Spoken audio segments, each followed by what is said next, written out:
violence and other kind of violence.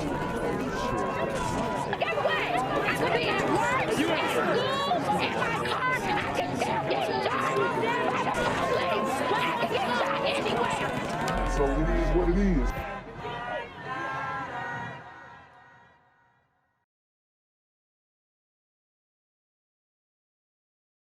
What's good, cyberspace? It's the Black Gen Z Mindset. Make sure you go ahead and like, comment, share, subscribe. Let's get into the video. 4 juveniles are arrested after leading New Orleans police on a chase across part of the city. Good evening and thanks for joining. Wow. Look how small this boy was, man. Sisters, come get your kids. Juveniles are arrested after leading New Orleans police on a chase across part of the city. Good evening and thanks for joining us. I'm Devin Bartolotta. And I'm Sharice Gibson. Police say they pursued the suspects all the way from Gentilly to New Orleans East. Yeah, Eleanor Tabone looks at the crimes investigators believe the group might be responsible for. The man you see on your TV is a home inspector. He's simply taking off his dirty shoes, so takes no notice of the white car going by until what appears to be two suspects approaching. We don't know what they say to him. Dang, he gave it up quick too. He gave it up quick. That's how you know that he knows that these super gremlins are on demon time. Like, you know, as you can see, bro is sagging the pants insanely low while hitting a lick. This is sad, man. It really is. Where are these guys' parents or they mama? I don't know. But it's like that in New Orleans. But you see him throw his keys on the ground and hand over money from his wallet. The robbers take the money and steal the car, driving away with the hatch still up. Wow. Didn't even close the trunk. Yo, I mean, you're gonna stick out like a sore thumb. The two guys jumped out of the car and ran toward him. And they told him, he said a very short sentence, give me your car keys and all your money. And they had a gun. The homeowner who hired the inspector and asked us not to reveal her identity says it happened around 10 Wednesday morning.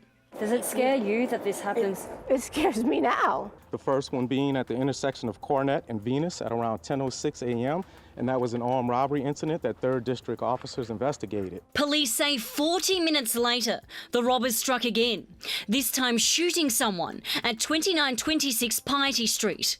Dang. And somebody did get in my comments section about the story of the young mulatto gremlin who basically went on a carjacking spree, and they thought that his sentence was a little harsh. I think he ended up getting between like 15 and 20 years, and now he's in Angola on death row. I mean, he's not facing a death sentence, but he's with the lifers pretty much. And they thought it was a very harsh punishment. And I'm telling you guys right now, when you do things like this, where you're just robbing people randomly and then shooting somebody in the same day, I mean, you can throw the levity of sentencing out the window. There was a carjacking and an armed robbery incident as well as a shooting. Police began a chase. The suspects crashed the car, a stolen Jeep Grand Cherokee, on Cerise Avenue in New Orleans East. Police arrested all 4 teenagers and say they found a gun. It's really getting bad in New Orleans. It really is. A resident living opposite the crash site says this is usually a quiet neighborhood. You heard, so she said it's really getting bad. It's really getting bad. I lived in this neighborhood about 18 years, and we never had any crime like that. As violent crime continues to ravage the city, residents fear the demise of New Orleans. I already run home early, before dark if I can, lock myself in, because it's dangerous out here now. Woo! I'm telling you guys, I honestly think we got 10, 20 more years of this for sure. Because we were looking for a red wave. Didn't come. Didn't come. The libs still control the Senate.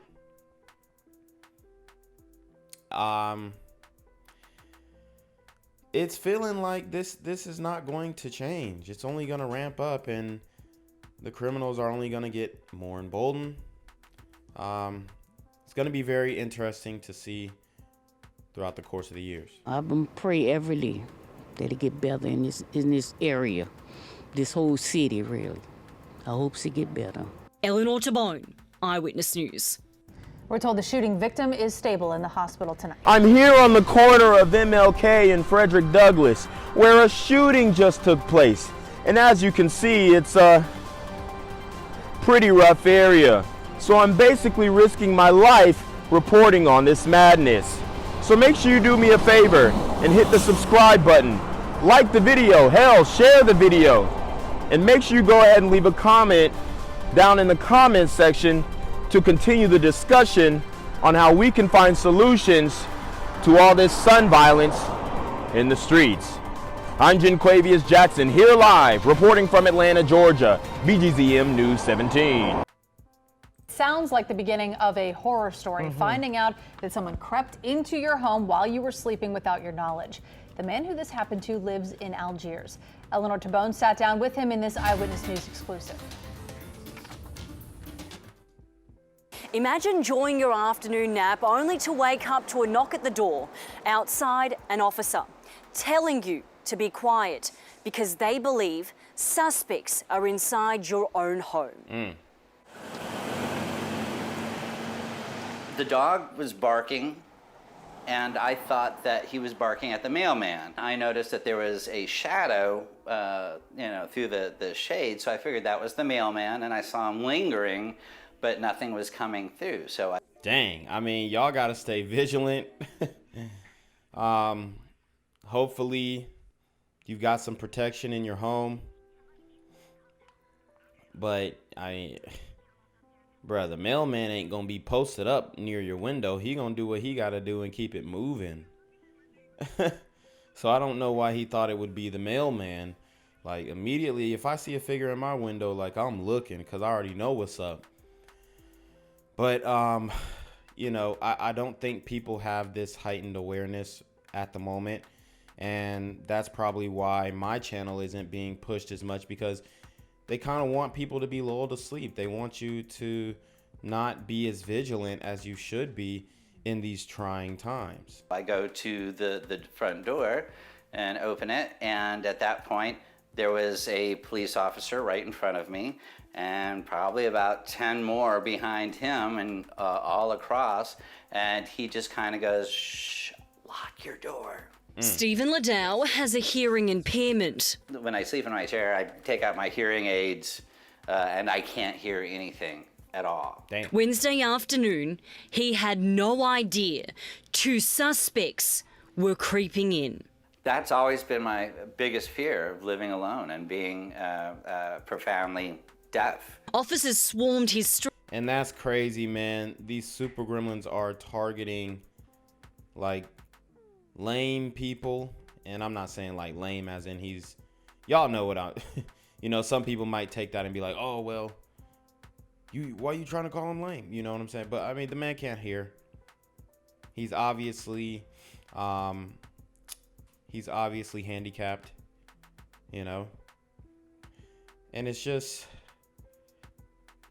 sad that you got this going on. This man can't live in peace because he can't hear anything when he takes his hearing aids out, and he'll never really know if somebody is getting the drop on him or trying to get down on him. Street and told him the suspects were inside his house. They fit. 2 people fit in this tiny little space right here. They brought out one suspect, and then a couple minutes later, they brought out another suspect. We spoke to some neighbours. They told us 6 to 8 officers were in the street. They said the officers told them to stay inside and lock the door. Stephen doesn't know the suspects but believes they came through the back door, which he keeps unlocked during the day. Bro, you bugging. Keeping the back door unlocked is crazy. And then for two, I mean, if you're living alone at this point, you gotta buy a dog. Y'all heard what Kevin Samuel said, you gotta buy a dog. For the first time ever, I felt scared because I was deaf. New Orleans police would only say they arrested 20-year-old Jaheim Johnson and a 17-year-old. Both were booked with one count of unauthorised entry of an inhabited dwelling. Stephen says he doesn't know how officers knew they were here. But 24 hours later, he's simply trying to regain that feeling of safety inside his own home. This morning, I think that the test was getting back to some kind of normalcy and, you know, taking my hearing aids out to take a shower. At first, that made me nervous. Eleanor Tabone, Eyewitness News. Gang violence and other kind of violence. Get away! That's what we have.